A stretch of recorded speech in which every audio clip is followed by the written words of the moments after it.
出汁です。一定のお出汁って取れない。お出汁はもう本当に難しいですし、僕は面白いなと思って、お店によっても全くお出汁の味が違うので、食材を無駄にしないっていうのが大阪の食文化の一つでもあるので、なにわ割烹で掲げさせてもらうのもそういうのが僕にはすごく共感を得れたので使わせていただくようになりました。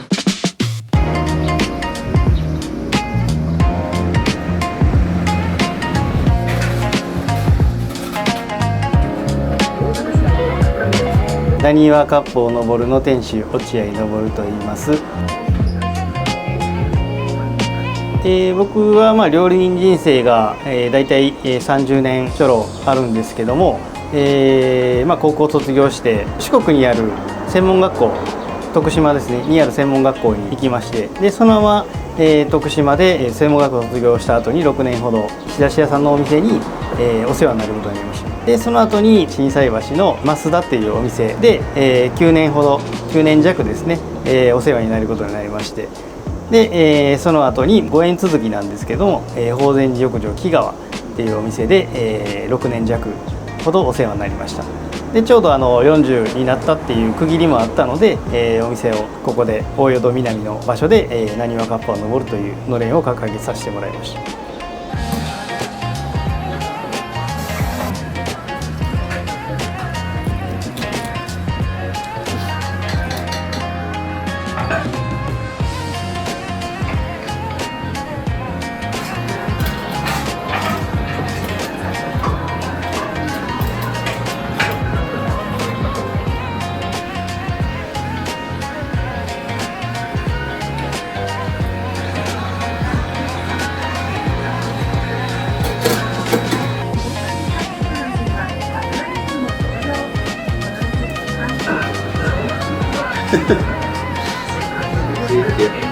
カメラ見てられると急に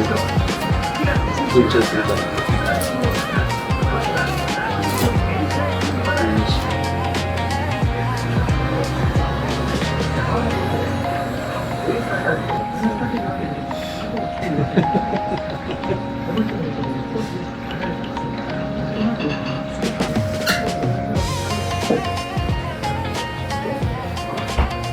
食材を無駄にしないっていうのがなんていうかね、大阪の食文化の一つでもあるので、大阪の食文化というか、大阪はもともと商人の町なので、その物を大事にする、食材を大事にするっていう心意気の美徳として昔からそういうことがあるんですけど、そういうのもなにわ割烹で掲げさせてもらうのもそういうのが僕にはすごく共感を得れたので、あえてその僕の師匠からそういうなにわ割烹という名前を使わせていただくようになりました。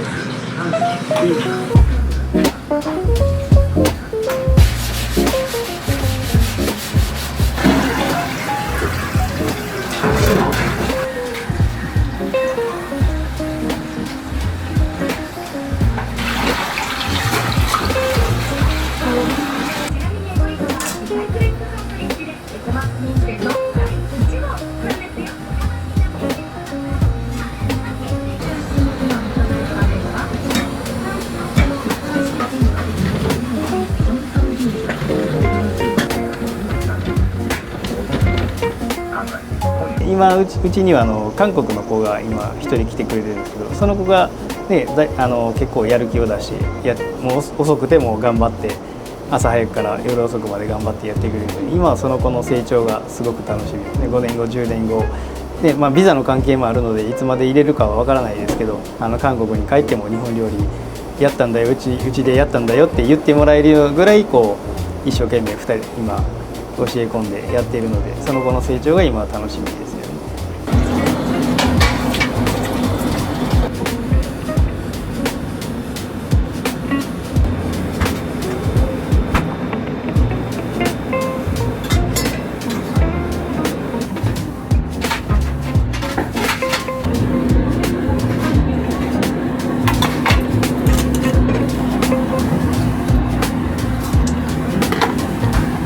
使い切らないよ。使い切らない。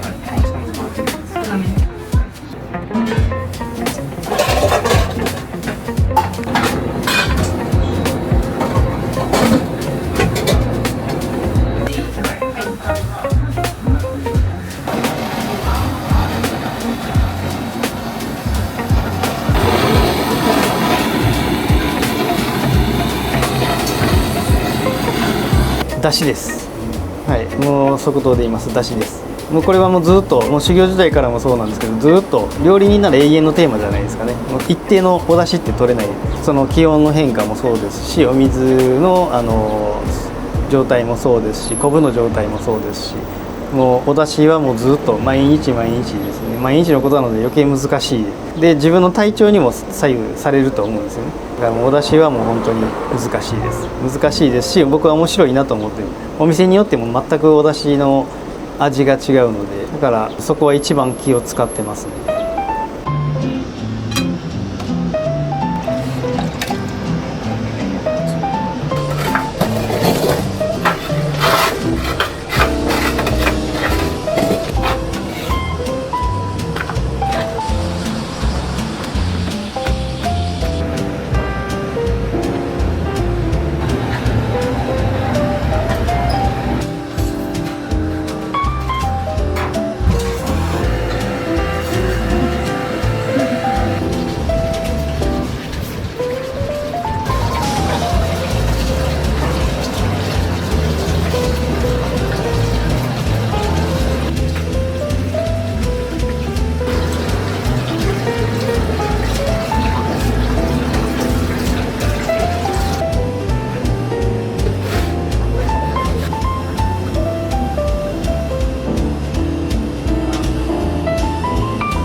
僕は全くこのエリアは無関心だったんですよ、正直に言うと。もともと谷町だったり福島だったり、今大阪の福島っていうところはグルメエリアになってすごく飲食店がひしめいてるんですけど、ここでスイッチして10年なんですけど、その前からやっぱり探すじゃないですか。福島エリアは今の多分半分ぐらいじゃないですかね、飲食店があったのが。でその頃は古民家でリノベーションしてっていうお店も多かったので、僕はその古民家とか、長屋一軒家でやりたいなっていうのがあったので、ずっとで、そういうところを探してたんですけども、ご縁はありつつもちょっと流れてで、その後、やっとお店を上がれるっていう時になった時に、ポンとここの場所の物件が出たんですよね。でもうすぐです。もう一目惚れに近いぐらい、もうここでやります、ここで借りますでもすぐ即決で決めた場所でもありますね。ちょうど玄関出てすぐ目の前が空中庭園のあるスカイビルなので、夜とかも夜景がもうすごい抜群にいいんですね。だからもういいな、こういうとこできていいな。でなおかつ、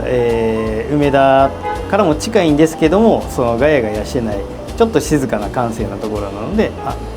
ちょっとわざわざお店に来ていただいて、お客さんもゆっくり会話を楽しみながら食事していただいて、でそういう方々をお客さんに迎え入れて商売できるなっていうのがちょっと頭の中で映像がよぎったので、もうここだでもすぐ決めました。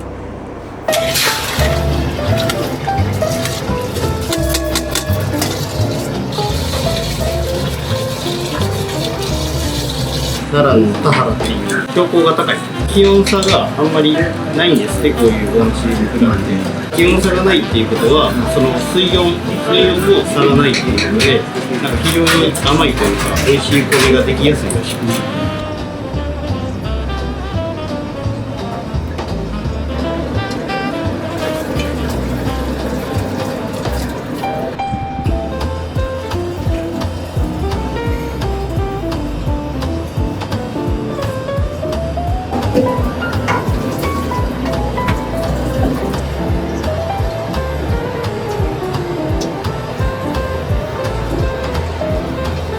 お昼はやっぱりなんていうんですかね、ちょっと華やかさのある8寸もそうなんですけど、お昼はもうお時間がない方もいらっしゃるので、なるべく簡潔にで、そのショートコースを作ったりとかで、なおかつ、満足感も出さないといけないので、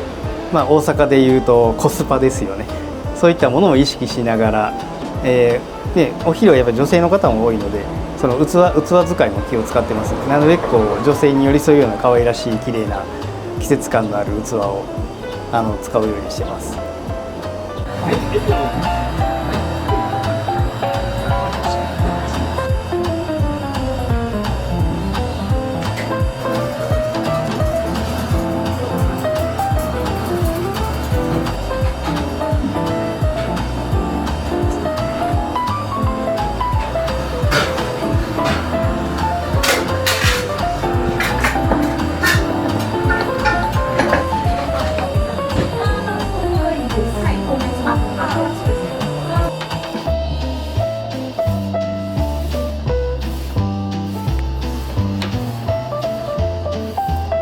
コンセプトはあまりはっきりしたものはないんですけど、もう皆さんにゆっくりと食事をしていただきたいっていうのがあるので、わざわざ来ていただけるような場所で、そういうわざわざ来てくださるお客様にちゃんとした接客をしたいなっていうのが、コンセプト一番奥の奥にありますからね。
すごく暑くなってきたっていうのもあったので、一番初めにはちょっと冷たいお料理、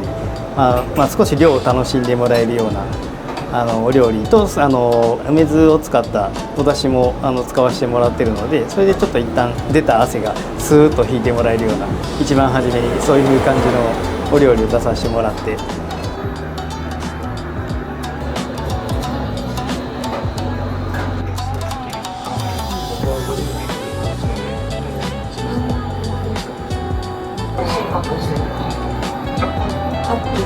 あ、そうですね。愚か編集、愚かなわだけど、次を凍ってない。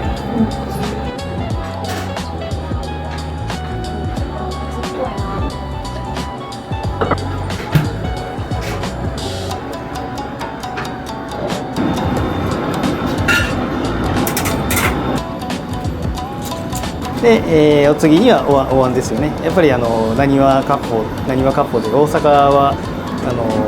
かつおと昆布の特に昆布だしの文化でもあるので、ちゃんとしたお出汁を楽しんでもらいたいっていうのがあります。なので、あえて、7月っていうのもあるので、そうめんですね。そうめんをあしらいながら、冬瓜のすり流しで、スズキ、今が多分すごくいい旬じゃないですかね。スズキの酒蒸しと一緒に合わせたお椀物になります。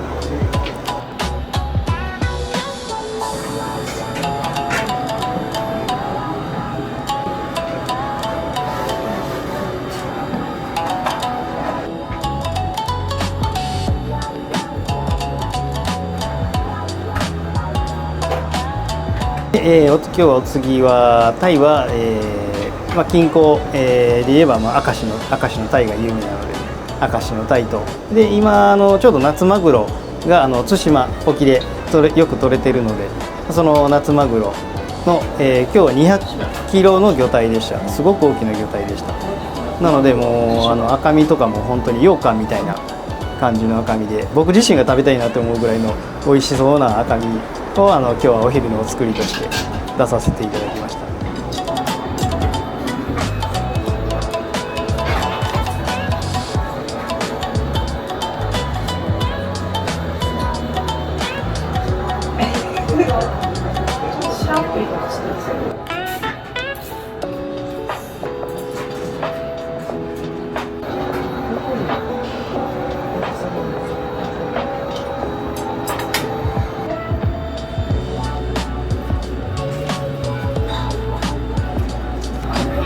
だしのタイと、そ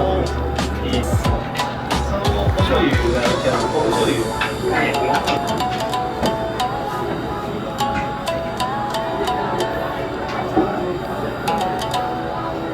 でお次はハッスンですね。先ほど言いましたように色とりどりの季節感のある器を使いながら、葉っぱもたくさんね使いながら、もう見ただけでもわーって言ってもらえる、これはもう僕の師匠、震災別の増田でよくやってたハッスンなんですけども、本当にもうその頃からずっと僕はそのハッスンが好きで、もう10年経ってやっとですね、やっとその自分が思うような盛り付けというか器も揃ってきて、で今のような形になってきたんですけど、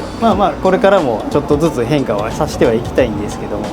今はこういう形でさせてもらってます。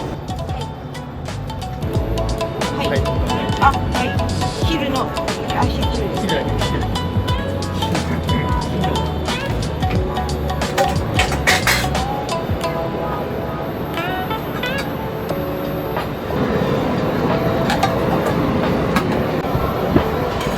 でその後は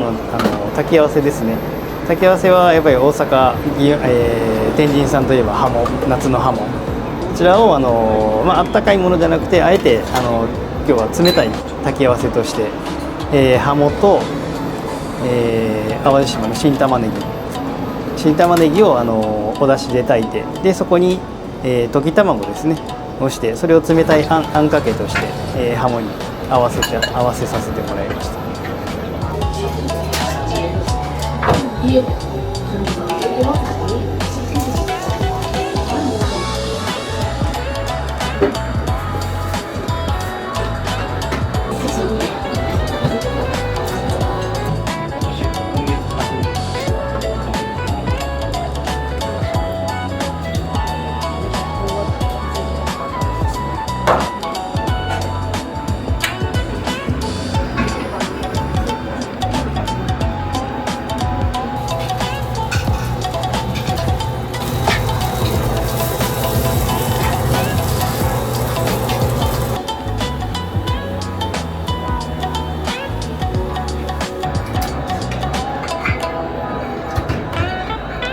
進展をちょっと今度、することになりまして、同じ大淀なんですけど、大淀中3丁目っていうところですね。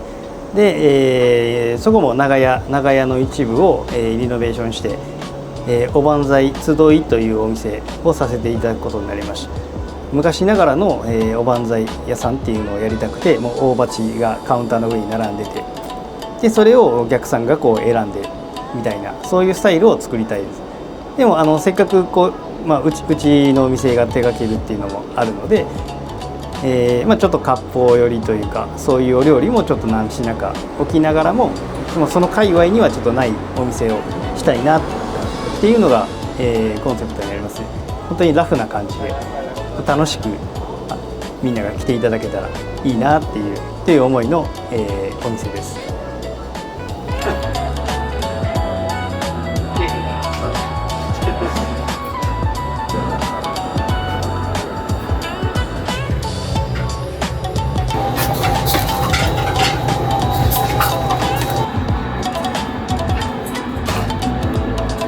料理の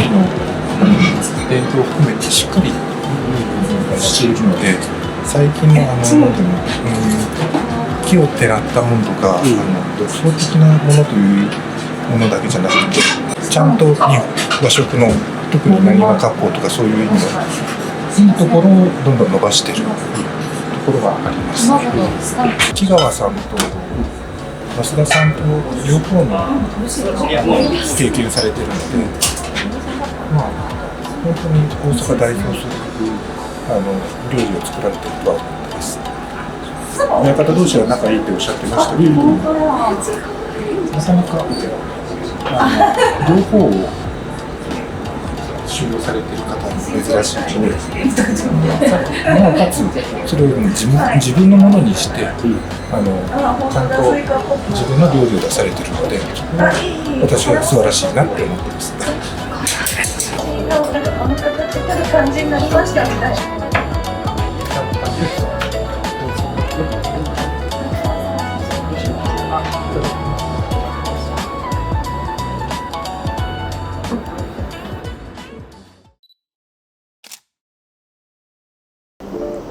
名店一歩手前のやっぱり集いでしょ